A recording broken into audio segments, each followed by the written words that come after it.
of innovation, including many CEOs from the world's most successful businesses. Yeah, but you know, EG&G, one of the plants is on the edge of the Area 51.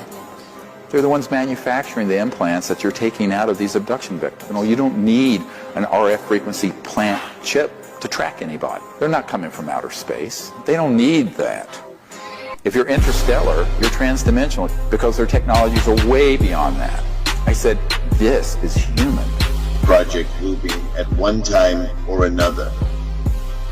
Now, for those of you that don't know what Project Bluebeam is, it is a military project working with the hidden hand, the dark government, the deep state, the elites, whatever you want to call them, where they will use holographic projectors along with voice-to-skull technology. When you're so tied into these technologies, you're not really seeing what's going on in the real world.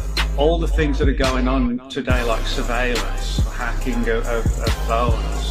The intelligence community, what I discovered was amazing. There has been a plan in existence since about 1917 to create an artificial extraterrestrial threat to this Earth in order to create a one-world totalitarian socialist government. Of Project Bluebeam. Project Bluebeam is a top-secret operation of the National Aeronautics and Space Administration, NASA for short, of the United States of America. Project Bluebeam is divided into 4 steps.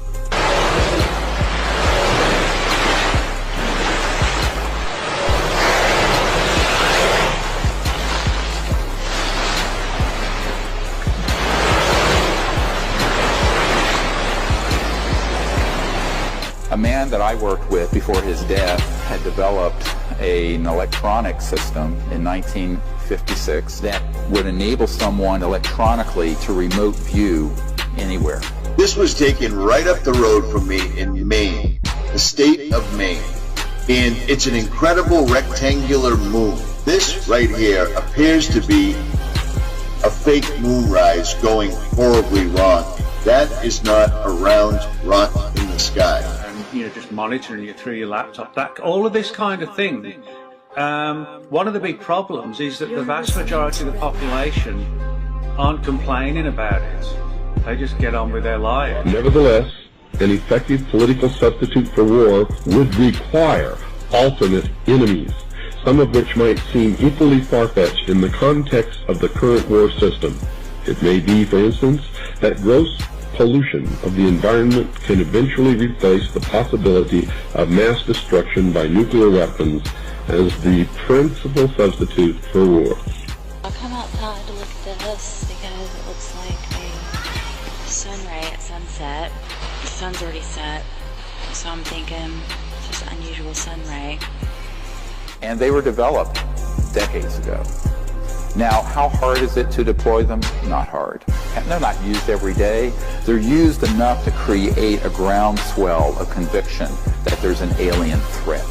So you take that capability, combine it with man-made UFOs, combine it with disinformation in general about the subject, and also certain chemicals, and you can launch an entire... Step 1. The first step in the NASA Bluebeam project concerns the breakdown of all archaeological knowledge.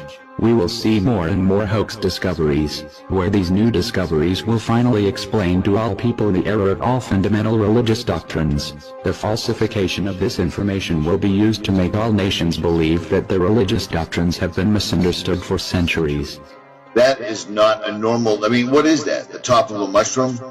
You know what I'm saying? It simply looks like a glitch in the matrix. Project Bluebeam isn't working properly. Holograms on a battlefield would be to divert the attention of the enemy, to deliver propaganda or contagion of fear that's based on completely man-made false events. Advanced technologies, and all these talks about microchips. The military started doing a lot of research into sort of implanting chips in troops, and also, sort of even like cyborg technology, integrated into the troops as well. Poisoning of the air and of the principal sources of food and water supply is already well advanced, and at first glance would seem promising in this respect. It constitutes a threat that can be dealt with only through social organization and political power. Step 2. The second step is about creating a gigantic space light show with 3D holograms and sounds, laser projections of multiple holographic images. You'd think holograms are science fiction. Just Google 3D hologram on YouTube.